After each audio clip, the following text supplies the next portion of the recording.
vai nav man jauks dēliņš, īsts latgaliešu puika, vai ne Jezupiņa?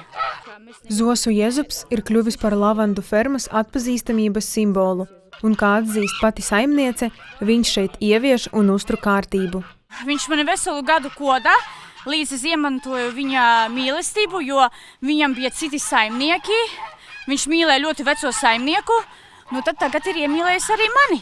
Lavandu ferma aizsākās ar personīgu stāstu un 3000 lavandu stādiem, kurus īpašniece pasūtīja un pati pirmo reizi stādīja. Īstenībā tas skaistums radās ar tādu lielu rūgtumu, jo pirms 5 gadiem es zaudēju vīru.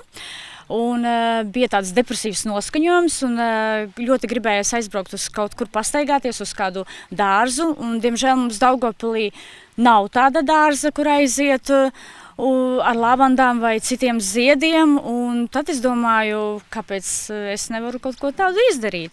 Šobrīd saimniecībā regulāri tiek rīkotas meistarklases un apmeklētāju iepazīšana ar lavandu izmantošanas iespējām ikdienā, piemēram, iespēja baudīt lavandu tēju. Man gribēs kaut ko apgūt, ne tikai lavandas audzēt, bet arī gribēs viņus izmantot. Un tad es aizbraucu uz Rīgu, izgāju kursus gan sveču, gan ziepju, pievienoju savu ziedu meistarklasi.